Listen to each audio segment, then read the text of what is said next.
जय जगन्नाथ नमस्कार। आसंतु नजर पकेबा आज मयूरभंज जिलार टॉप न्यूज अपडेट कौन सब रही किंतु ता पूर्व आपण मानक गोटे अनुरोध भिडियोटी को शेष पर्यंत देखि आपणकर सुचिंतित मतामत दिंतु एवं भिडियोटी को लाइक करंतु। आज प्रथम खबर बेतनटी थाना अधीन रागधा कॉलेज छक 18 नंबर जातीय राजपथ में रेसिंग बाइक रे विपदजनक स्टंट प्रदर्शन करुवा घटना बुधवार संध्या 6टा समय मामला रुजु कर 8.5 लाख टंकार रेसिंग बाइक जबत करने सहित संपुक्त छात्रों को गिरफ्त कर बेतनटी पुलिस। गिरफ छात्र जनक होउछन्ति सुलियापदा थाना अधीन केटुणमारी ग्रामर अंकुर चांद महांतर पुओ विश्वजित महांत। विश्वजित श्रीरामचंद्र भंजदेव विश्वविद्यालय स्नातकोत्तर विभाग MSW छात्र। से निजर OD 02 CA 3176 नंबर विशिष्ट कावासाकी सुपर बाइक आनी रागधा छकरे पुओ झीओं सम्मुख में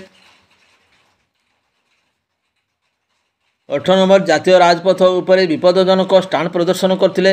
यह द्वारा विश्वजित निजर एवं अन्य मानकर जीवन को विपद में पकाउथिबारु बेतनटी पुलिस बुधवार संध्यारे 259 नंबर में मामला रुजु करी 8.5 लाख टंकार रेसिंग बाइक जबत करने सहित विश्वजित को गिरफ्त करथिले। यह परे विश्वजित को 41 नंबर बल विश्वजित को घर लोकों जिम्मे छाड़ी देते। विश्वजित को बापा अंकुर चांद महांत लक्ष्मीपुसी स्थित हाईस्कल पियन भाव में कार्य करुवा बेले विश्वजित श्रीरामचंद्र भंजदेव विश्वविद्यालय स्नातकोत्तर विभाग छात्र।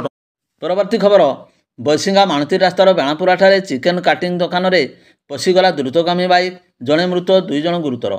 मृत युवक जनक होउचंती खुंटा थाना अंचल 19 वर्षीय समीर मढुआल एवं गुरुतर आहत युवक जनक होउचंती 25 वर्षीय शरद जेना। सूचना मुताबक समीर एवं शरद बसिंगा अंचल जड़े बंधु को साक्षात करी खुंटा को फेरुवा बेले यही मर्मन्तुद दुर्घटना घटिला।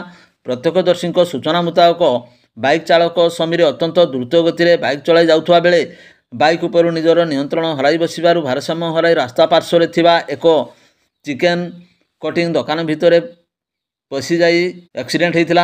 बाइक रो गति एते द्रुत गति थिला जे चिकेन काटिंग दुकान भितर गोटे पटे पशि अपर पटे बाहरी जाइथिला।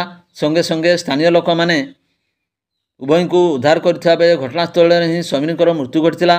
खबर पाई बसिंगा पुलिस घटनास्थल पहुंची दुर्घटनाग्रस्त बाइक को जबत करने सहित मृताहतों को उद्धार कर बसिंगा डाक्तखाना भर्ती करथिले। परिवार लोक माने बसिंगा डाक्तखाना पहुंचा पर एक शोकाकूल परिवेश सृष्टि होता। एने अधिक तदंत जारी रखी बसिंगा पुलिस। परवर्ती खबर टाटा स्टील फाउंडेशन पक्षर Bengaluru the school of ancient wisdom बारे अनुष्ठित 10 दिनिया जातीय आदिवासी नेतृत्व कार्यक्रम 7म संस्करण आदिवासी मुंडा भूमिज संप्रदायर समाजसेवी कुमारी अन्नपूर्णा सिंह जोगदेवे एही जातीय आदिवासी नेतृत्व कार्यक्रम में समग्र देशरू मनोनीत होई अंशग्रहण करिथिबा 10 जन आदिवासी युवनेता मध्य अन्नपूर्णा ही अन्यतम। से ओडिशा रे प्रथम महिला छात्री भाव झारखंड रांची स्थित श्यामा प्रसाद मुखर्जी विश्वविद्यालय मुंडारी अध्ययन में स्नातकोत्तर डिग्री लाभ करछंती। मुंडारी भूमिजी संप्रदायर मुंडारी बानी लिपिर संप्रसारण तथा प्रचार पाई से विभिन्न संगठन सहित जड़ित रही उल्लेखनीय कार्य करुछंती। परवर्ती खबर मयूरभंज जिला खुंटा थाना अंचल जैनिक 10 वर्षा बालिका सह दुष्कर्म घटना 3 जन संपृक्त थिबा अभियोग में नाबालिकार भिणई और अन्य 2 जन गिरफ्त करा जाय बारिपदा कटचाण करा जायछि। सेहीपरि अन्यतम अभियुक्त 13 वर्षर बालक को राउरकेला शिशु पर्यवेक्षण गृह बा चाइल्ड ऑब्जर्वेशन होम को पठा जायछि। गिरफ अभियुक्त हेले खुंटा थाना रायकोलीर भिणई मंगल मुर्मू बयस 19 वर्ष एवं समीर बेसरा 21। 3 अभियुक्त पृथक भाव अलग अलग समय नाबालिका को दुष्कर्म करथिबा पीड़िता माँ अभियोग दर्शाई। प्रथमे गत 14 तारिख में परवर्ती समय जुलाई प्रथम भाग और तृतीय थर जुलाई 27 तारिख में पीड़िता दुष्कर्म शिकार होते। अभियोग होती एने जुलाई 27 तारिख में भिणई मंगल शशुर घरे पहुंची एवं नाबालिका को तार नानी डाकुची कही घर को डाकी नहीं दुष्कर्म करथिला बोली नाबालिकार माँ को कही। जुलाई 30 तारिख में पीड़िता ज्वर आक्रांत हो बारिपदा PRM भेषज महाविद्यालय डाक्तखाना भर्ती होता। सेतेबेले पूर्वर घटना संपर्क में से ता माँ को कही झीर ज्वर भल होगा पर चलित अगस्ट 2 तारिख में डाक्तखाना फेरी अभियोगकारिणी ଗ୍ରାମବାସୀଙ୍କ ସହ ଆଲୋଚନା କରିଥିଲେ। 3 ତାରିଖରେ ସେ ଖୁଣ୍ଟା ଥାନାରେ ଲିଖିତ ଅଭିଯୋଗ କରିବା ପରେ ସ୍ଥାନୀୟ ପୁଲିସ ସାଇଣ୍ଟିଫିକ୍ ଟିମ୍ ସହ 3ଟି ଘଟଣାସ୍ଥଳରେ ଅନୁସନ୍ଧାନ କରିଥିଲେ। ଗିରଫ ଅଭିଯୁକ୍ତଙ୍କୁ ଅଟକ ରଖି ପଚରାଉଚରା ଆରମ୍ଭ କରିଥିଲେ। 6 ତାରିଖ ବୁଧବାର ବାରିପଦାରେ ନାବାଳିକାର ଡାକ୍ତରୀ ପରୀକ୍ଷା କରିବା ପରେ ଗୁରୁବାର ମାଜିଷ୍ଟ୍ରେଟଙ୍କ ନିକଟରେ ନାବାଳିକା ବୟାନ ସଂଗ୍ରହ କରିବା ସହିତ ଅଭିଯୁକ୍ତଙ୍କୁ କଟଚାଣ କରାଯାଇଛି ବୋଲି ତଦନ୍ତକାରୀ ଅଧିକାରୀ ଆଇଆଇସି ପଞ୍ଚାନନ ମହାନ୍ତି କହିଛନ୍ତି। ପରବର୍ତ୍ତୀ ଖବର, ଜଣେ ମାନସିକ ଅକ୍ଷମ ମହିଳାଙ୍କୁ ଗଣଧର୍ଷଣ ମାମଲାରେ ବିଚାର କରି ମୟୂରଭଞ୍ଜ ଜିଲ୍ଲା ଦରଜା ସୁଦୀପ୍ତ ଆଚାର୍ଯ୍ୟ 3 ଜଣ ଅଭିଯୁକ୍ତଙ୍କୁ ଦୋଷୀ ସାବ୍ୟସ୍ତ କରିବା ସହ ଆଜୀବନ କାରାଦଣ୍ଡ ଆଦେଶ ଦେଇଛନ୍ତି। ଦୋଷୀ ସାବ୍ୟସ୍ତ ବଡ଼ସାହି ଥାନା ଅଧୀନ 3 ଜଣ ଅଭିଯୁକ୍ତଙ୍କ ମଧ୍ୟରୁ କେନ୍ଦୁଗାଡ଼ି ଗ୍ରାମର ହୃଦାନନ୍ଦ ଓରଫ ହୃଦନାଥ ନାୟକ ବୟସ 68 ବର୍ଷ ଏବଂ 2 ଜଣ ବନ୍ତାଳପଦା ଗ୍ରାମର ସାଲେ ଓରଫ ସାଲେ ହାଁସଦା 35 ବର୍ଷ ଏବଂ କାହ୍ନୁ ଓରଫ କାହ୍ନୁଚରଣ ମାରାଣ୍ଡି 40 ବର୍ଷ ରହିଛନ୍ତି। ଏହି 3 ଜଣଙ୍କୁ ଭାରତୀୟ ପିଙ୍ଗଳ କୋଡ଼ର 376(2) ଦଫାରେ 10 ବର୍ଷ ସଶ୍ରମ କାରାଦଣ୍ଡ ସହ 10,000 ଟଙ୍କା ଜରିମାନା ଏବଂ 376(d) ଦଫାରେ ଆଜୀବନ କାରାଦଣ୍ଡ ସହ 10,000 ଟଙ୍କା ଜରିମାନା ଆଦେଶ ହୋଇଛି। ସମସ୍ତ ଦଣ୍ଡକୁ ଏକସଙ୍ଗେ ଭୋଗିବା ପାଇଁ ଥିବାରୁ ଆଜୀବନ କାରାଦଣ୍ଡ ସହ ମୋଟ 20,000 ଟଙ୍କା ଜରିମାନା ହୋଇଛି। ଜରିମାନା ଅନାଦାୟରେ ଅଭିଯୁକ୍ତମାନେ ଅତିରିକ୍ତ 1 ବର୍ଷ ସଶ୍ରମ କାରାଦଣ୍ଡ ଭୋଗିବେ। ଜରିମାନା ଅର୍ଥ ଆଦାୟ କ୍ଷେତ୍ରରେ ତାହା ପୀଡ଼ିତାଙ୍କୁ ଦିଆଯିବା ସକାଶେ ବିଚାରପତି ଆଦେଶ ଦେଇଛନ୍ତି। ପୀଡ଼ିତାଙ୍କୁ ଓଡ଼ିଶା ପୀଡ଼ିତା କ୍ଷତିପୂରଣ ସଂଶୋଧନ ଯୋଜନା 2025 ଅନୁଯାୟୀ କ୍ଷତିପୂରଣ ଦିଆଯିବା ସକାଶେ ଜିଲ୍ଲା ଆଇନ ସେବା ପ୍ରାଧିକରଣକୁ ମଧ୍ୟ ସୁପାରିଶ କରାଯାଇଛି। ସରକାରଙ୍କ ପକ୍ଷରୁ ପିପି ସସ୍ମିତା ମହାପାତ୍ର ମାମଲା ପରିଚାଳନା କରିଥିଲେ। ଅଭିଯୋଗ ଅନୁଯାୟୀ ପୀଡ଼ିତା ମାନସିକ ଅକ୍ଷମ ମହିଳା ଶିଆଳିଘାଟି ରାଜୀବ ଗାନ୍ଧୀ ସେବା କେନ୍ଦ୍ରରେ ବାରଣ୍ଡାରେ ନିଃସହାୟ ଅବସ୍ଥାରେ ଆଶ୍ରୟ ନେଇଥିବା ବେଳେ ଗଣଧର୍ଷଣର ଶିକାର ହୋଇଥିଲେ। ପୋଲିସ ଏ ସମୟରେ ତଦନ୍ତ କରି 3 ଅଭିଯୁକ୍ତଙ୍କୁ 2018 ଅଗଷ୍ଟ 25 ତାରିଖରେ ଗିରଫ କରି ବିଚାର ବିଭାଗୀୟ ହାଜତକୁ ପଠାଇ ଦେଇଥିଲେ।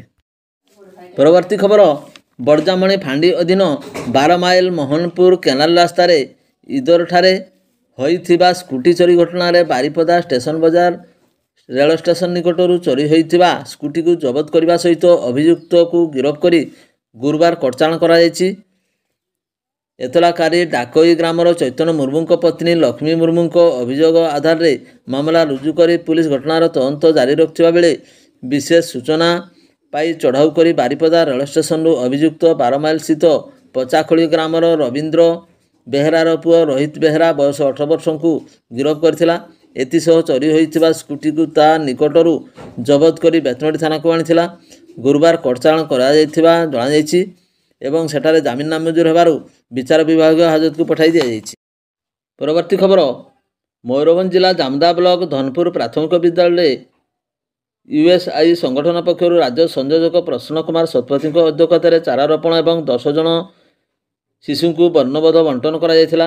ଏଥିରେ ବାମନଘାଟି ସଂଯୋଜକ ତଥା ଏମପିସି ମହାବିଦ୍ୟାଳୟର ପିଜି ଛାତ୍ର ଶ୍ରୀତମ ପରୀକ୍ଷା, ବିଦ୍ୟାଳୟ ପ୍ରଧାନ ଶିକ୍ଷକ ବକ୍ସି ଜଗବନ୍ଧୁ ପାଲ, ସହକାରୀ ଶିକ୍ଷକ ବିଜୟ କୁମାର ମଣ୍ଡଳ, ଶିକ୍ଷୟିତ୍ରୀ ଦସ୍ମା ଡାଳିମ୍ବ ଦେବଦାରୁ କଦମ୍ବ ଆଦି ଚାରା ରୋପଣ କରିବାରେ ସହଯୋଗ କରିଥିଲେ। ବିଦ୍ୟାଳୟର ପ୍ରଧାନ ଶିକ୍ଷକ ବକ୍ସି ଜଗବନ୍ଧୁ ପାଲଙ୍କ ପୌରୋହିତ୍ୟରେ ଏକ ବୈଠକ ଅନୁଷ୍ଠିତ ହୋଇଯାଇଥିଲା। ସମାଜସେବୀ ପିକେ ଶତପଥୀ ବର୍ଣ୍ଣବୋଧ ପିଲାମାନଙ୍କୁ ପ୍ରେରଣ କରିଥିଲେ। ସଂଗଠନର ଅଧ୍ୟକ୍ଷ ମନୋଜ ତ୍ରିପାଠୀ, ମ୍ୟାନେଜିଂ ଟ୍ରଷ୍ଟିର ଡକ୍ଟର ରଶ୍ମିରେଖା ସାହୁ, ପ୍ରତିଷ୍ଠାତା ଅଖିଲ କୁମାର ସାହୁ, ଆବାହକ ପ୍ରତୀକ୍ଷା ମିଶ୍ର, କୋଷାଧ୍ୟକ୍ଷ ଅତୁଲ ବାଳା ଦାସ, ମୟୂରଭଞ୍ଜ ସଂଯୋଜିକା ପିଙ୍କି ଶତପଥୀ ସହଯୋଗ କରିଥିଲେ। ପରବର୍ତ୍ତୀ ଖବର, ଅଖିଳ ଭାରତୀୟ ବିଦ୍ୟାର୍ଥୀ ପରିଷଦ କରଞ୍ଜିଆ ନଗର ଶାଖା ତରଫରୁ ସୈନିକ ପାଇଁ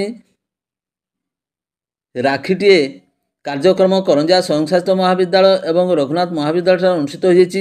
ଏହି କାର୍ଯ୍ୟକ୍ରମ ମାଧ୍ୟମରେ ଅଗଷ୍ଟ 2 ତାରିଖ ପର୍ଯ୍ୟନ୍ତ ଛାତ୍ରଛାତ୍ରୀଙ୍କ ନିକଟରୁ ରାକ୍ଷୀ ସଂଗ୍ରହ କରି ସୀମାରେ ଥିବା ଆମ ଦେଶର ବୀର ଯବାନମାନଙ୍କ ପାଖକୁ ପଠାଯାଇଥିବା କୁହାଯାଇଛି। ଛାତ୍ରଛାତ୍ରୀଙ୍କ ନିକଟରେ 700ରୁ ଉର୍ଦ୍ଧ୍ୱ ରାକ୍ଷୀ ଏବଂ 50ରୁ ଉର୍ଦ୍ଧ୍ୱ ପତ୍ର ବା କବିତା ଆଦି ସଂଗ୍ରହ କରାଯାଇଥିଲା। କରଞ୍ଜିଆ ସ୍ୱୟଂଶାସିତ ମହାବିଦ୍ୟାଳୟରେ ପୂର୍ବତନ ଛାତ୍ର ଯେଉଁମାନେ ବର୍ତ୍ତମାନ ସୈନିକ ବିଭାଗରେ ଦେଶକୁ ସୀମାରେ ସୁରକ୍ଷା ଦେଉଛନ୍ତି ତାଙ୍କ ପାଖକୁ ମଧ୍ୟ ରାକ୍ଷୀ ଏବଂ ପତ୍ର ପଠାଯାଇଛି। ଅଖିଳ ଭାରତୀୟ ବିଦ୍ୟାର୍ଥୀ ପରିଷଦ କାର୍ଯ୍ୟକର୍ତ୍ତା ହରିଶଙ୍କର ଦାସ, ସୁନେଲି ବାରିକ, ପ୍ରିୟଙ୍କା ମହାନ୍ତ, ଗୀତାଞ୍ଜଳି ସେଠୀ, ସ୍ମିତାରାଣୀ ମହାନ୍ତ, ସତ୍ୟବ୍ରତ ମାଝୀ, ଲୋପାମୁଦ୍ରା ମହାକୁଡ଼, ଗାୟତ୍ରୀ ମହାନ୍ତ ପ୍ରମୁଖ ସହଯୋଗ କରିଥିଲେ।